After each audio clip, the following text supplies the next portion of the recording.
Hai Andika, guys di sini. Di video kali ini kita akan membahas Redmi 10 yang sebenarnya di video beberapa hari yang lalu udah pernah kita unboxing dan hands on. Cuman di video tersebut saya take down karena mic-nya nggak kecolok. Nah sekarang kita akan bahas lagi dengan perspektif yang berbeda. Dengan perspektif apakah kalian yakin mau beli Redmi 10 ini? Jadi ada 4 selling point dari Redmi 10 atau Redmi 10 ini. Yang pertama adalah chipsetnya. Chipsetnya udah pakai chipset terbaru dari MediaTek yaitu Helio G88 yang sebenarnya kalau secara spesifikasi prosesor jumlah core-nya itu sama dengan MediaTek Helio G80 dan juga Helio G85. Jadi dua core besarnya sama-sama menggunakan ARM Cortex A75 2GHz dan core efisiensinya menggunakan ARM Cortex A55 1,8 GHz. Antara G80 dan G85 kalau saya lihat di websitenya MediaTek, perbedaan utamanya adalah di speed GPU. Sama-sama menggunakan GPU Mali G52, tapi di G85 dan juga G88 lebih kenceng dengan 1 GHz, sementara G80 950 MHz. Terus kalau saya bandingkan antara MediaTek Helio G85 dan juga G88, perbedaan yang paling signifikan itu ada dua. Pertama adalah layarnya yang support Full HD Plus dengan 90Hz refresh rate dan juga kameranya. Kalau G85 itu mentok di 48 megapiksel untuk maksimum ISP atau image signal processingnya, sementara di Helio G88 ini bisa sampai 64 megapiksel. Jadi bisa dibilang Helio G88 ini adalah penyempurnaan dari Helio G85 dan G85. Kalau ditanya bagusan yang mana, ya jelas bagus yang paling baru, Helio G88. Cuman kalau secara performa, karena jenis prosesornya sama, jumlahnya sama, jadi performanya mirip-mirip tergantung dengan tuning smartphone-nya. Dan di Redmi 10 ini untuk performanya di Antutu versi 9 dengan yang varian paling besar ya, ini 6GB 128GB, skornya itu 244.000. Tecnopova 2 dengan Helio G85 skornya juga mirip, 244.000. Samsung M32 dengan Helio G80 skornya juga sekitar 220.000. Cuman bedanya 20.000 itu dikarenakan speed GPU-nya G80 masih 950 MHz sementara 85 dan 88 sudah 1 GHz. Tapi selisih ini kalau digunakan di real world performance, bukan di benchmark sintetis, selisihnya seharusnya nggak banyak-banyak banget. Di PUBG, baik MediaTek Helio G80, 85, dan 88 settingannya dapat Smooth Ultra. Dan ketiganya di settingan Smooth Ultra ini lancar dengan average 40 fps. Kalau main Genshin Impact ya tak kuat, dengan settingan lowest aja dia nggak mampu untuk mendapatkan 30 fps. Kalau mau lancar main Genshin Impact minimal Poco X3 GT lah, karena dia udah pakai Dimensity 1100. Ngomong-ngomong soal Poco X3 GT, desain dari Redmi 10 ini mirip banget dengan Poco. Bedanya cuma ada di peletakan lensa dan flash aja, tapi untuk bingkai kamera serta konsepnya mirip. Desain itu memang subjektif, faktor selera, dan menurut saya desain Redmi ini karena udah ada di Poco X3 GT, jadi desainnya bukannya nggak bagus sebenarnya, tapi biasa aja. Mungkin karena saya sering lihat bannernya Poco X3 GT di Instagram, jadi kayak deja vu, udah pernah lihat. Dan jadi nggak ada ciri khasnya antara Redmi dan Poco. Mirip banget. Kalau untuk varian warnanya ada 3. Yang kita bahas ini namanya adalah Sea Blue, terus ada Pebble White, dan ada Carbon Grey. Kalau saya lihat di websitenya Xiaomi Indonesia, yang putih, yang Pebble White itu kayaknya lebih bagus, lebih clean. Yang Sea Blue ini sepertinya cocok buat kalian yang suka warna-warna hologram, warna pelangi, karena ketika terkena cahaya dia akan seolah-olah berubah warna. Terus untuk selling point yang kedua adalah layarnya. Layarnya ini sudah menggunakan resolusi Full HD Plus dengan refresh rate adaptif 90Hz. Jadi mulai dari 45, 60, dan juga 90Hz. Untuk sekelas HP entry level yang harganya 2 jutaan kecil, layarnya ini udah enak banget untuk digunakan kegiatan scrolling, kegiatan sosial media, home screen, smooth banget. Dan dengan MIUI terbarunya ini sama seperti di Poco F3 yang kita bahas beberapa minggu yang lalu, adaptifnya ini udah nggak pernah stuck. Kalau dulu awal-awal keluar adaptif 90Hz-nya itu, kalau misalkan kita udah terlalu lama nggak nge-touch layarnya, terus kita touch, itu kayak nyangkut gitu. Jadi perpindahan antara 60 ke 90Hz-nya masih kurang smooth, tapi ini udah enak banget. Jadi di touch itu langsung kerasa 90Hz-nya. Cuman karena kelasnya entry level, jadi frame-nya masih lumayan tebel dengan 84 screen to body ratio. Color gamut warnanya Redmi nggak ada klaim berapa persen, brightness-nya juga nggak diklaim berapa nits. Biasanya kalau nggak ada klaim berarti bukan sesuatu yang bagus untuk ditayangkan di website. Karena biasanya kalau misalkan udah 100% di CIP3 misal, pasti di website itu langsung dipaparkan gitu.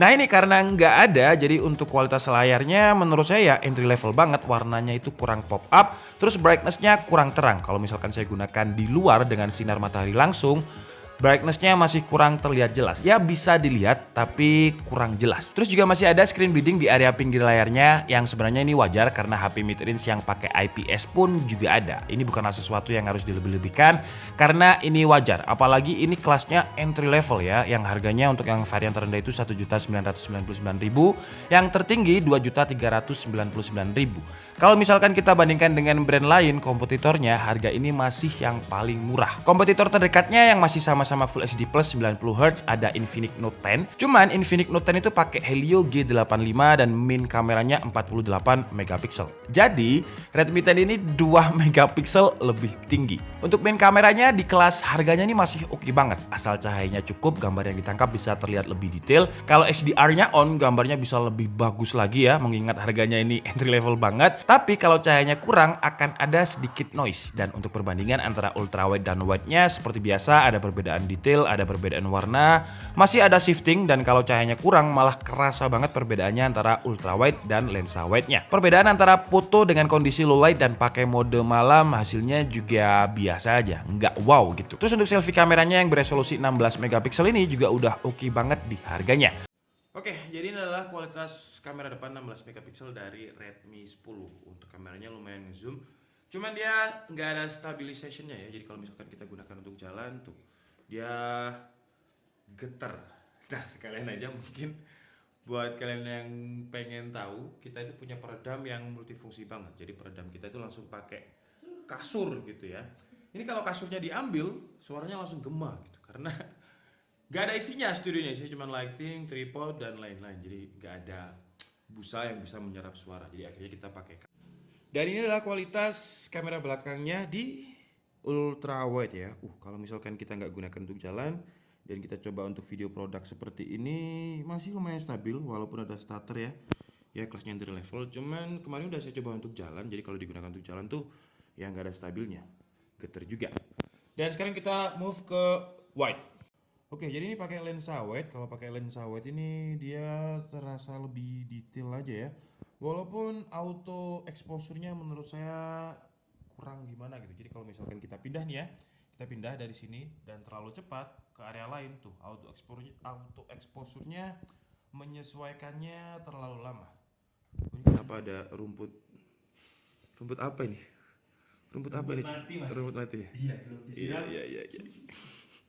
Kalau untuk interface UI kameranya ada beberapa part yang nggak ada seperti Pro Video, Clone Video, dan lain-lain. Dan yang saya suka kalau kita masuk ke mode Pro terus kita atur ISO atau settingan lain, dia kayak ada semacam haptic feedback sound effect yang satisfying banget kalau digerakkan. Mirip seperti iPhone tapi dia nggak getar. Makanya tadi saya bilang haptic sound effect. Terus kalau kita ngomongin haptic feedback yang beneran ada motornya, memang dia feel-nya masih entry level. Cuman kalau misalkan kita bandingkan dengan HP entry level lain, haptic feedback di Redmi 10 ini menurut saya lebih nyaman.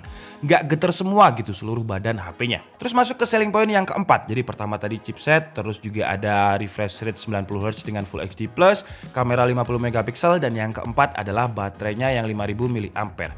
Yang sebenarnya ini bukanlah hal yang menakjubkan karena banyak HP entry level lain yang juga udah pakai 5000 mAh. Terus Redmi 10 ini support fast chargingnya ada di 18 watt, tapi kita dapat adapter yang lebih besar dari support fast chargingnya di 22,5 watt. Jadi bisa dibilang ini adalah bonus dari Redmi. Terus untuk waktu pengecasannya dari 0 ke 40% butuh waktu sekitar 45 menit.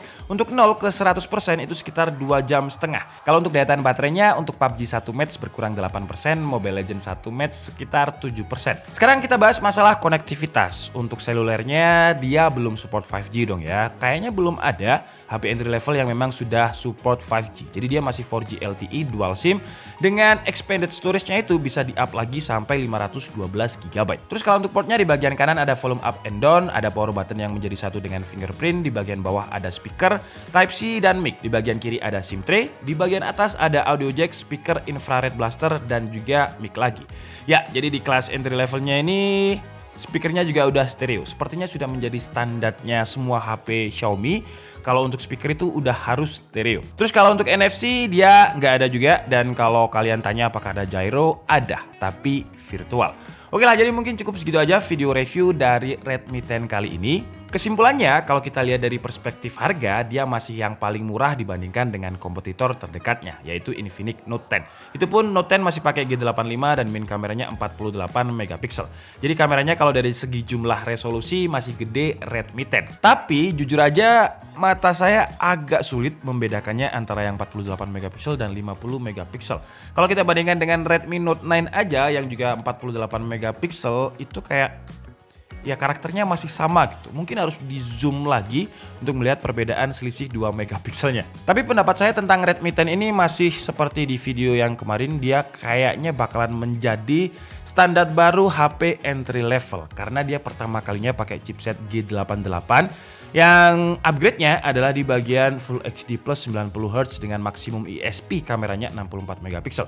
Nah, sekarang kita tinggal nunggu aja apakah ada brand lain yang mau menambahkan resolusi kameranya menjadi 64 megapiksel dengan Helio G88 dengan harga yang sama. Wah, kalau ada bisa makin seru persaingan pasar di kelas entry level. Dan sekarang pertanyaannya, kalau kalian udah punya HP Xiaomi dengan Helio G80 atau G85, perlukah upgrade ke G88 dengan Redmi 10-nya? Jawabannya kalau misalkan yang kalian cari hanyalah performanya aja, ya kalian gak bakalan merasakan ada upgrade yang signifikan karena jumlah core-nya sama, jenis core-nya juga sama untuk prosesornya. Bedanya hanya di GPU-nya yang selisih 50 MHz tadi. Cuman kalau kalian pengen merasakan sensasi HP entry level dengan 90Hz Full HD Plus dan juga main kameranya yang sekarang lebih besar 50 megapiksel, ya go ahead. Karena 90Hz-nya di Redmi 10 dengan MIUI yang barunya ini menurut saya enak banget. Kayak jari itu lebih nempel aja dengan layar. Dan yang pasti kalau misalkan kalian pengen ganti desain, ya mau nggak mau harus beli Redmi 10 ini. Walaupun desainnya ini masih mirip dengan Poco X3 GT, tapi dia lebih fresh kalau misalkan kita comparekan dengan Redmi series sebelumnya. Dan di harga segini menurut saya Redmi 10 ini masih menjadi salah satu yang terbaik untuk kelas entry level. Oke lah, jadi mungkin cukup segitu aja video kita kali ini. Saya minta maaf kalau ada kesalahan dalam penyampaian informasi. Seperti biasa kalian bisa mengkoreksinya di kolom komentar. Saya Nika Setiabudi and see you on the next video. Bye bye.